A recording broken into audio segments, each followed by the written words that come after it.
My dear students, आज का topic sexual reproduction in man का फर्टिलाइजेशन टॉपिक है। आपको पता है कि मेल और गैमीट का फ्यूजन ही फर्टिलाइजेशन कहलाता है, जिसके 5 स्टेप आपके सामने दिखाए गए हैं। पहला स्टेप इंसेमिनेशन है और 6वां स्टेप डिटर्मिनेशन ऑफ सेक्स है। पहला स्टेप जिसमें कि जब मेल और फीमेल यूनाइट होते हैं और मेल अपने पेनिस के थ्रू सीमेन सेमिनेटेड स्पर्मेटोजोआ को फीमेल के वेजिना में रिलीज़ करता है, तो एक सिंगल एजेकुलेशन जो कि 3 to 4 ml का होता है, उसमें 200 से 300 मिलियन स्पर्मेटोजोआ होते हैं। ये स्पर्मेटोजोआ वेजाइना के थ्रू सर्विक्स, उससे यूटरस, फिर isthmus ampullary junction of fallopian tube, जो कि मैंने आपको स्ट्रक्चर बताते समय बताया था, वो फर्टिलाइजेशन साइट वहाँ पहुँचते हैं। इम्पॉर्टेंट क्या है, स्पर्म यूटरस में 1.5 to 3 मिलीमीटर पर मिनट की स्पीड से मूव करते हैं। साथ ही साथ वेजाइना के एपिथेलियम में बने हुए ल्यूकोसाइट कोशिकाएं मिलियन ऑफ स्पर्मेटोजोआ को फीड कर जाती हैं। इसीलिए फैलोपियन ट्यूब तक पहुँचते पहुँचते उनकी संख्या थाउजेंड्स में रह जाती है। दूसरा जो इम्पॉर्टेंट चीज़ है आपको बताना कि रिलीज्ड ओवम, जो ओवा रिलीज़ होता है वो 24 आवर्स तक फैलोपियन ट्यूब में सर्वाइव करता है। दूसरा, फर्टिलाइजेशन तभी होगा जब स्पर्म और ओवा एक ही समय इस्थमस एम्पुलरी जंक्शन में पहुंचेंगे, और यही वजह है कि सारे कापुलेशन फर्टिलाइजेशन में चेंज नहीं होते। क्योंकि हर कापुलेशन के बाद स्पर्म और ओवा एक साथ फैलोपियन ट्यूब में नहीं जाएंगे। जब स्पर्म और ओवा एक साथ पहुंचेंगे फैलोपियन ट्यूब में, तब जाकर के फर्टिलाइजेशन होगा। इसका जो इंसेमिनेशन के बाद जो दूसरा पार्ट है वो है फैलोपियन ट्यूब।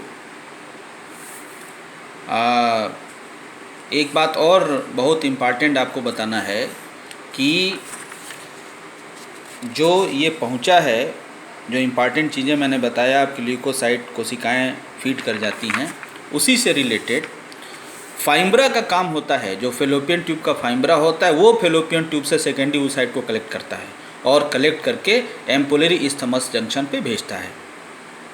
आपको फैलोपियन ट्यूब का स्ट्रक्चर मैंने बताया है। अब आइए, ये कैपेसिटेशन है।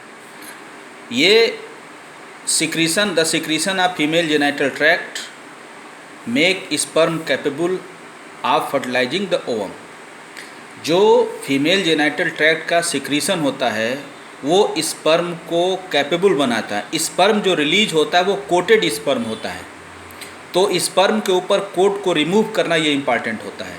तो जो इंटरनल पार्ट ऑफ वेजाइना के सिक्रीशंस होते हैं वो स्पर्म के ऊपर जो एक्रोसोम होता है, एक्रोसोम के कोट को रिमूव करने का काम करते हैं, और तब जा कर के वो स्पर्म ओवम को पेनिट्रेट करता है।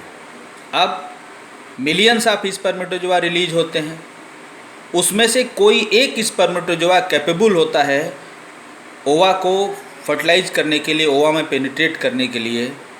ये कैपेसिटी जो स्पर्मेटोजोआ की है वो कैपेसिटेशन है, और कैपेसिटेशन के कंप्लीट होने में 5 से 6 घंटे लगते हैं।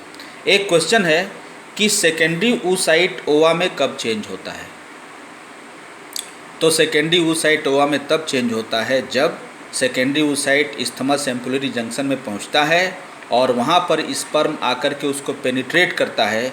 जैसे ही स्पर्म कोरोना रेडिएटा को ब्रेक करता है, तब जाकर के सेकेंडरी oocyte में क्या होता है, मियोसिस नंबर 2 होता है। oogenesis में मैंने आपको बताया है, और उसी समय दूसरा पोलर बॉडी फॉर्म होता है और remaining part of secondary oocyte ovum में चेंज होता है। ये ओवम ही है जो फर्टिलाइज होने के बाद जाइगोट में चेंज होता है। तो इतना पार्ट मैंने आपको फर्टिलाइजेशन का बताया आज, उसको आप तैयार करेंगे।